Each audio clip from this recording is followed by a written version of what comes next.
You are listening to Middle East Monitor Conversations, bringing you lively discussions with prominent voices from the region and beyond, as we delve deeper into issues shaping the Middle East and North Africa, from politics to culture and the arts.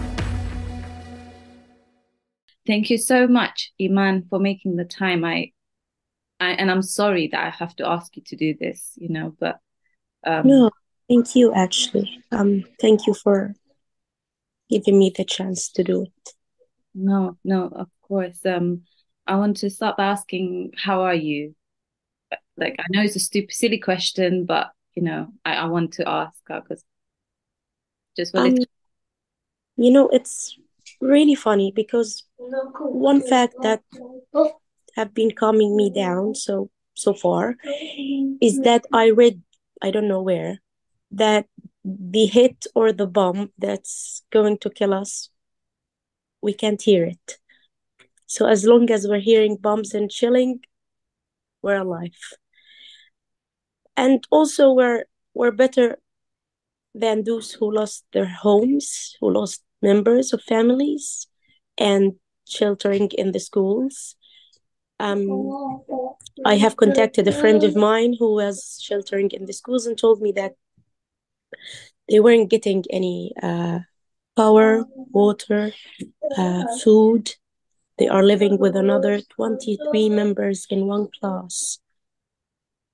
And the class is very small. Um, I don't know exactly the size, but it is too small to be I don't know, for 19 members to sleep in it. So yeah, that's what we're doing. So you still get to you're at home still, aren't you? I was at home, but then I have left to my father's place. Uh, they had this situation in which they have targeted a house near their house. So they have evacuated in the middle of the night and they couldn't find any place because the schools are full and they were in the street for 6 hours. They couldn't use bathroom. So when my father knew that this situation is going to be repeated, uh, he let the girls evacuate to the south to my uncle's house. And because we have no connection, I don't know anything about them. I don't know even if they are alive. We don't get a lot of news because like 3/4 of Gaza now uh, have no power, have no water, have no internet. And like I told you, we only in my father's house, I only get one hour of power. And after charging the batteries, it leads to, and this is Jawad, Jawad, hello, Jawad. Salam, Jawad. the son. He was named after my father. And yeah, the 1 hour of power could lead to 3 hours, 2.5 hours of internet, which allows me to talk about our situations or the diaries that I have been trying to keep them coming on Twitter. And the reason I came to my father's house is that he's now alone with my uh, younger brother, and they are taking care of my aunt. My aunt has special needs and has special equipment, and she needs to be taken care of. Uh,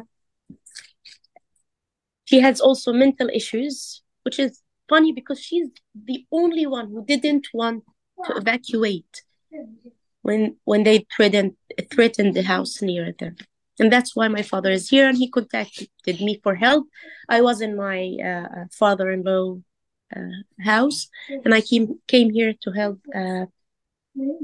with whatever my father and brother need. Life under siege, this 75-year siege was already difficult, and the situation was already dire, isn't it? Um, and you know, growing up in Gaza, you've lived through other wars that were imposed and the attacks imposed in Gaza, um, war crimes are common, violations of international law against the Palestinian population in Gaza is common. But this one, how is this one? It's happening on such a large scale, already over 3,300 martyrs, Palestinian deaths. Over 1,000 of them are children. And there's white phosphorus bombs and residential towers being attacked.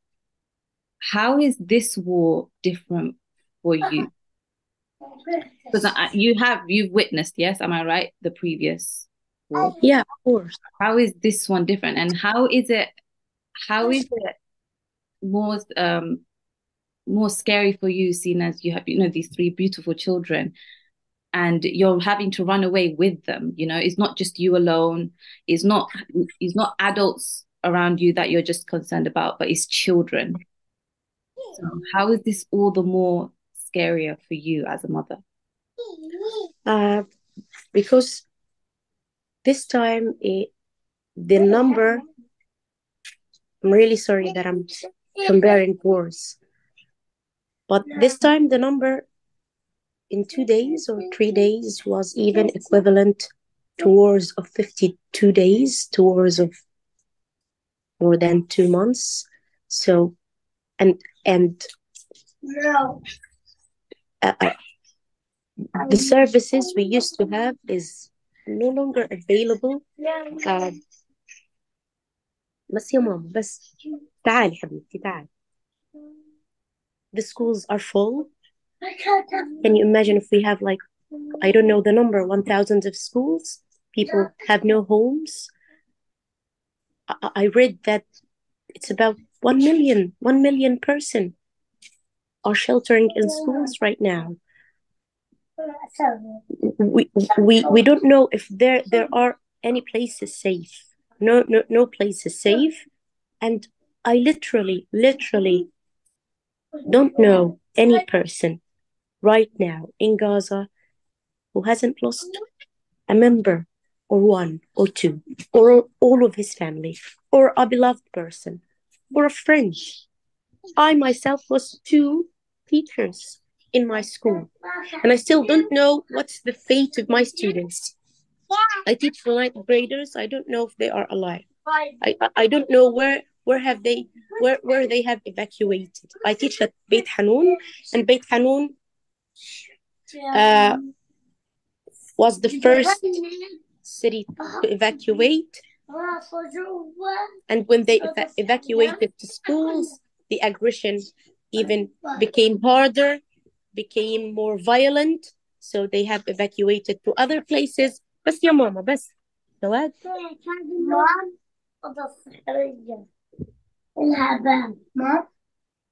Mom. نعم. I'm really sorry for this. Please don't apologize. We don't have much many rooms in the house. Baby, بس استنى شوية.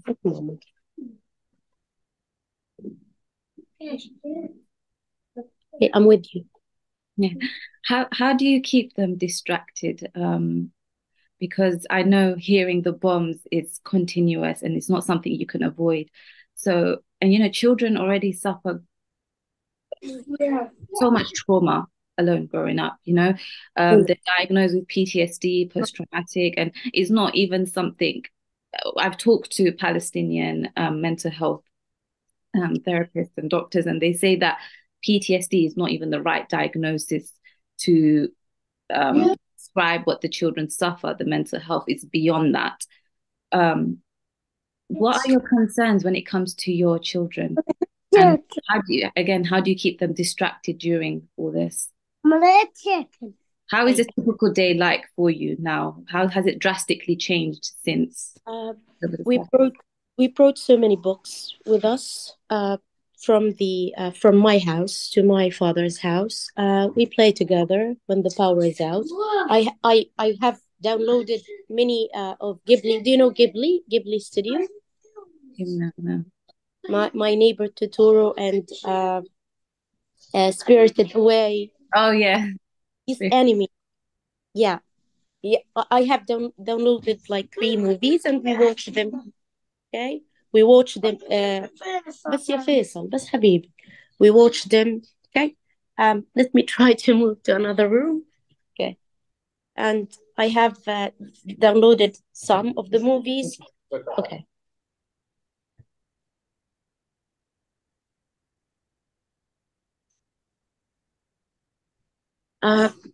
We watched them together. We discussed the events together.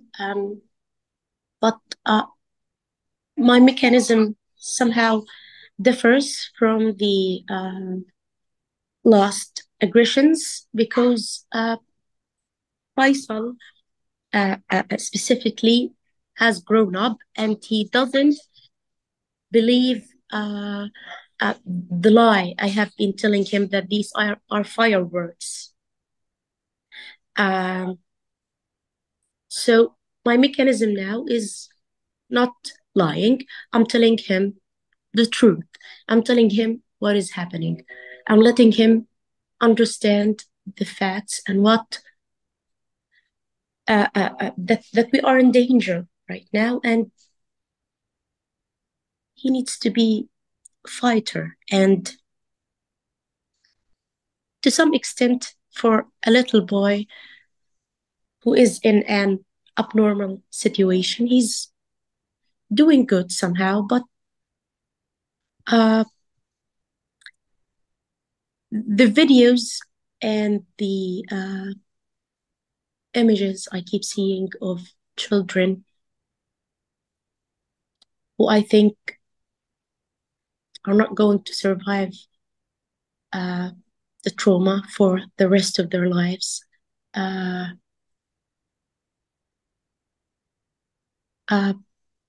keeps me, I don't know, I'm a little bit thankful that my kids are alive so far, which makes me careless about trauma and careless about distracting them.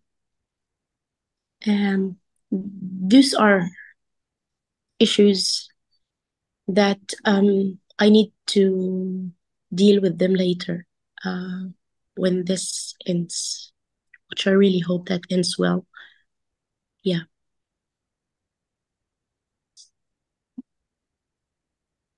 You keep a diary on Twitter that I've seen you document daily with a tweet, day one, day two. You kind of summarize your initial thoughts to the day and how you end the day and I guess the significant moments. Is that a sort of coping mechanism for you, or is there a purpose behind it?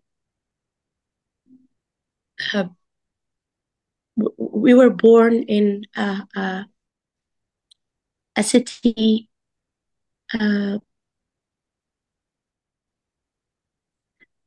eventually made us need to be fighters, and I'm fighting somehow.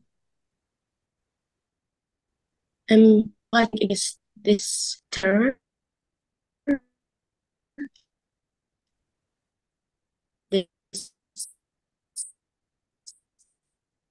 injustice, and this is we're all fighting in our and meeting Sorry, Iman. my way of fighting. Sorry, Iman, you At least I think it is fair for the people here. Can you hear me, Iman? Can you hear me now? Oh, yes, now I can hear you. I'm so sorry, Iman. Yeah, I can hear you, but yeah, Oh. I can hear you now. Okay, can you repeat that, please? Because that was very important. So I want that to say so, but you were cutting off, so I didn't get what you were saying. Okay, I was telling you that we are fighters somehow, and this is our way of resisting. This is our way of fighting somehow, and me telling the truth and writing my memories or writing my own experience in this war is my own way of fighting fighting the terror and fighting the injustice that we are living, and doing my best for the people here. I'm doing what I can, at least. Also, on Israeli media, the ambassador to the UK, the Israeli ambassador to the UK, she repeatedly claims during interviews with news reporters in the West that Israel is building shelters in Gaza. Israel is allowing humanitarian aid access. Israel is allowing Palestinians Gaza to seek refuge in Egypt. What is your responses to these claims? Because obviously we are informed as well that there is no such thing as shelters. And in fact, when Palestinians are seeking shelter, Israel manipulates the situation and bombs Palestinians on their way to seeking shelter. No. But obviously, you just told me earlier as well that there's a continuous cut of electricity supply, food supply, water supply. There is nowhere for you to seek shelters. And in fact, a UN-funded school was bombed where Palestinian families were seeking shelter. So what is your response to the claim? What is the reality that you are actually living and the rest of the Palestinians are living in Gaza? First, there are no shelters in Gaza. The products and the tools and what can we call it? The materials used in building shelters are not allowed to enter Gaza in so many years. The border was bombed 4 times so far. Rafah border was bombed four times, and it is till the moment I'm speaking with you, it is closed. No aid, nothing has entered. And I don't know how Israel managed to convince the world that there is a place where we can go to and be safe, while my family evacuated to the south. And they are also bombing the south. They are bombing hospitals. They are bombing roads that leads to the south, by the way. Salah ad-Din Street is a long street that connects the north with the south. It was bombed. It was destroyed. And also, even cemeteries were bombed. I have no idea why. Like, do you want to make sure the dead are already dead, or? But the truth that I can tell you loud and clear, that there is no safe place in Gaza, no shelters, nothing.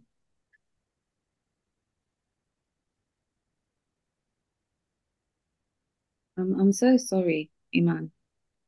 I can't.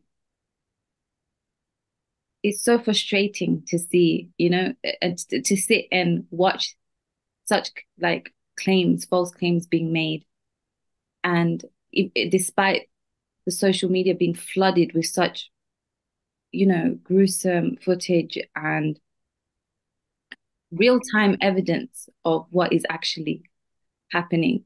How does it make you feel? You're a direct victim to all this, and also you're active on social media. How does it make you feel when you see people questioning what is actually happening, who the real victims are in this war? Yeah, how does it? And I'm sure you wouldn't. You see yourself the media biasness in the Western media, and I don't know if you remember this, but in May 2021, there was this tweet of mine that got viral. And for a moment there, I believed that social media can change things. This tweet reached to Rashida Tlaib, and she read it in the Congress, in her Congress speech. And I believe that the world can change.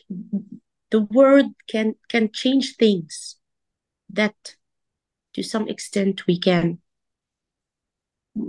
change the situation of my country. But then my husband, who is in the US right now, studying international law in Wyoming, told me that the world there doesn't know 1% of you. And whenever we say, I am from Palestine, they say Pakistan, because they don't even that Palestine, they don't know even that Palestine exists. And trust me, what I'm writing is not even, if I wanted to be fair, 5% of what the people are living here, of what we keep constantly feeling here. It's not. What do you do personally to make sure that, I guess, to make sure that you stay healthy, you stay sane, you stay in control for your children, who obviously you're responsible for? Because it's so easy, isn't it, to kind of lose yourself, you know, even outside of Gaza, you know, where we get to enjoy certain freedom. In Gaza, it's completely, you're shut off from everything. And I know, I'm sorry that I'm asking these type of questions, but I think it's so important to get to the brutal parts and the raw parts. So how do you make sure you do stay sane, you stay okay, that you're healthy enough to look after your kids? I don't know. I haven't. Teacher as well, you said. So you're responsible for your students as I well. know. I know. I haven't. I don't know. I haven't thought about being healthy in, like, since this has started. Before this has started, I was um getting ready to study creative writing at London, uh, Birkbeck University in London, and everything seemed happy, and the future seemed uh, shiny, and uh, my kids had a chance to see their mother successful and eventually try to be like her or better and like their father. And um, these times I don't even think of, I don't know what's the date. I don't know what today is. The only fact I have in my mind is making these kids survive. Even if it takes my soul. I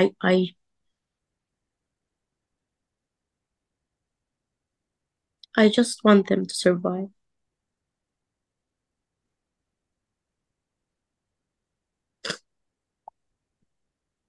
And I know it's selfish because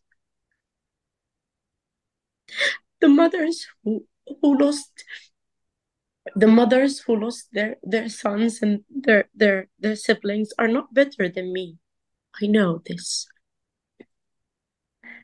But if I had like one simple wish in this world, and this could be my last, if it could be my last wish, I want nothing. I really want nothing from this world but my kids to survive.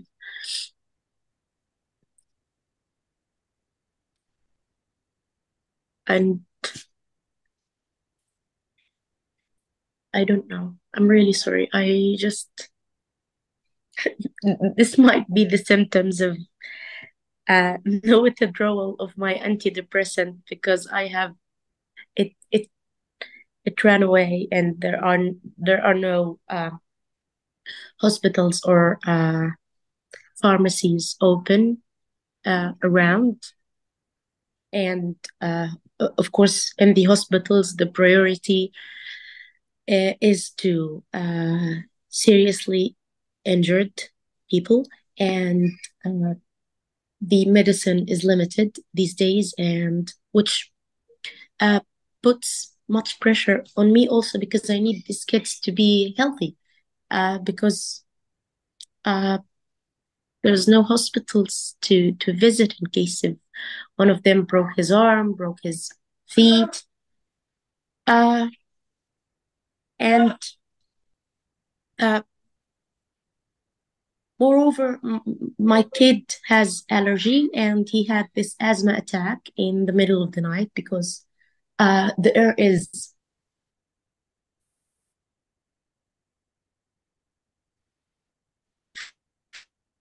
full of ashes and smoke, and uh, which really threw on Gaza uh, in huge amounts this time.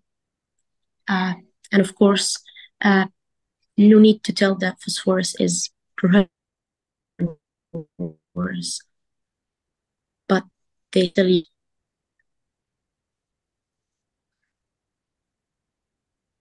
Can you hear me, Eman? Yeah, I can. Can you hear me? Yeah, okay, yeah, you froze for a moment. Um, I always say there is literally nothing. There's nothing I can say to comfort you. Um, and because I know it sounds pathetic and meaningless, but you are in my thoughts all the time, all the time. Um, like I said, we were meant to talk at in the morning. It was Fajr time for me, 6 a.m. And then I was going insane just thinking about your safety. And yes, it was so relieving to hear back from you.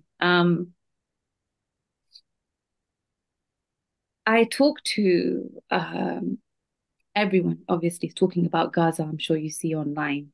There is it's all anyone's talking about, which is a good thing, which is a good sign. Anyway, one of the groups of people I've been engaging in conversations with is mothers. And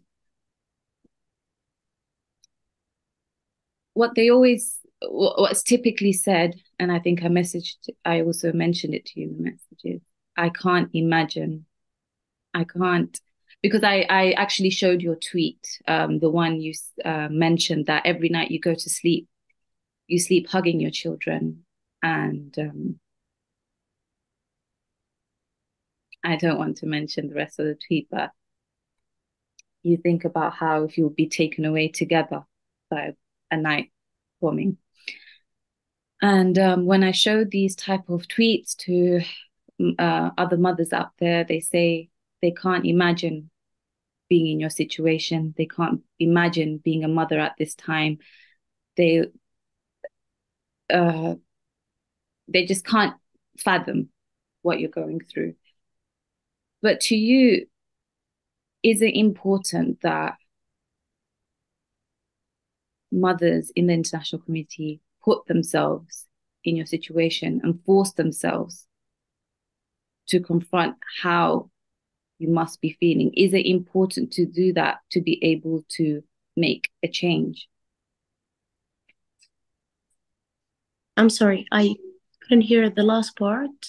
So is it important for mothers to put themselves in your position and force themselves to really think about how you're feeling, to make a change and to understand your concerns, even though we can never understand the extent of it? But No, no, not at all. I could never wish anybody, even my enemies, to be in this situation. Never. I could never even ask them to imagine. I could never ask anything from the world. I'm just, I just, what do you ask for? What do you want to know that people are doing out here for you and for the rest of people?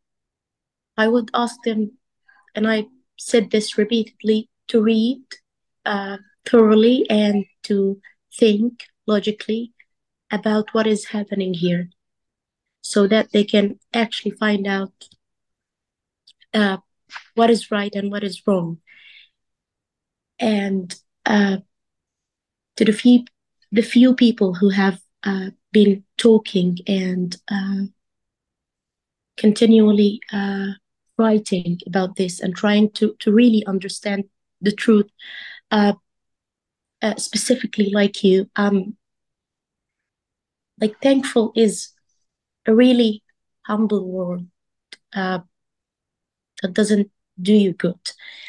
And I really know and I really understand what it's like to be in the world of power and choosing to stand with the people who are weak and to be the voice of the voiceless.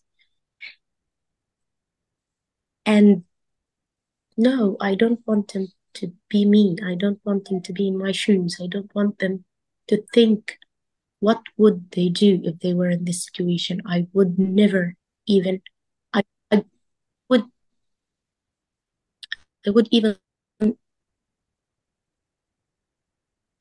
erase the pain I have caused it when I wrote the tweet, because I know that you can hear me, right? Yes, now I can hear you. I have this.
Are you okay, Eman?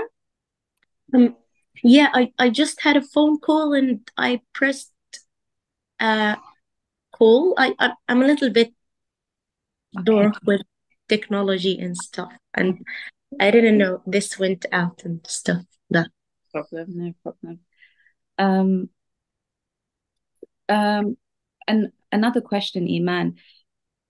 So when October the 7th happened, like I said, you grew up witnessing and experiencing previous aggressions against Gaza.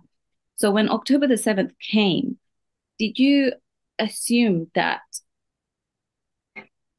is a bit of a sadistic question, really, but did you assume that it might be like the previous wars?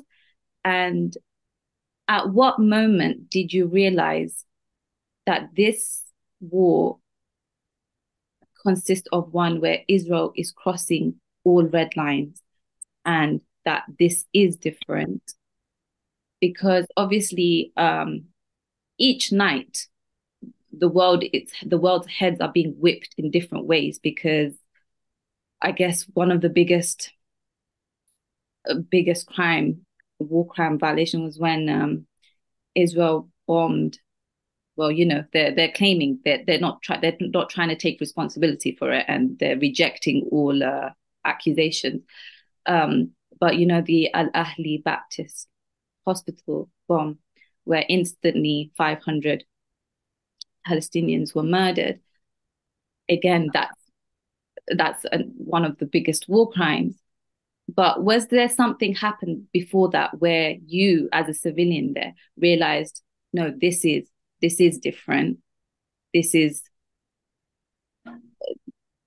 I don't know how to describe it, but this is basically like it must be like the end of the world for you. I understand it, but we can't say that when did Israel cross all the red lines, because it has been constantly Yeah. crossing. And the moment I found out that this is going to be different is the moment that it happened, because whenever there's a war or aggression, um, Gaza is a small place that has been besieged for many years now.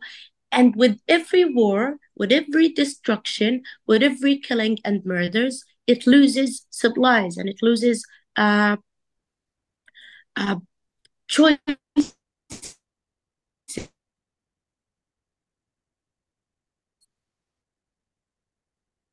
to survive. We don't have much to survive on.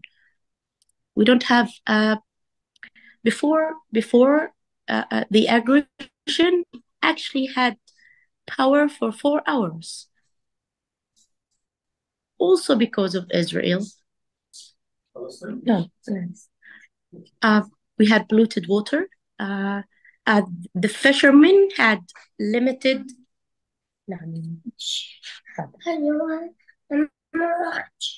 Okay. خذوا من البشرة. Okay. خذوا من البشرة. Okay. He wants his allowance.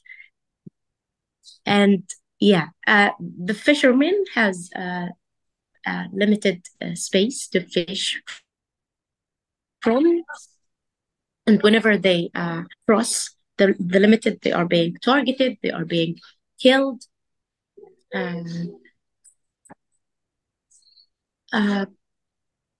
Before this happened, I saw footage, I saw videos of the Israeli soldiers hitting people who were praying in Al-Aqsa Mosque, no reason, violently.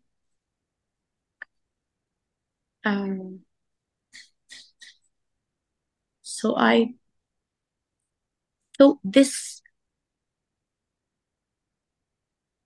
suffering, it's gonna lead to something. This whenever whenever you find someone who is going to bully you daily and constantly, hitting you and cutting off all of the supplies and simply wants you to die. I think if you were born fighter, you're gonna end up fighting. And this is what the people are doing here. And it was only a reaction for the people wanting peace and wanting a life of dignity. This is why the 7th of October happened. And I knew that there's going to be consequences. But to some extent, I can say to myself that at least we did something. At least we did something to the bully. At least we told the bully that you are a bully. I don't know if the Palestinians are going to have ever a life of peace and dignity. And to for a moment there, I keep thinking that maybe the Palestinians were doomed to misery. But I'm telling you right now that all what the Palestinians want is to live in peace and to have a life of dignity. Trust me, they don't want anybody killed. They don't want anybody to be homeless, and they for sure don't want anybody to live what they are living.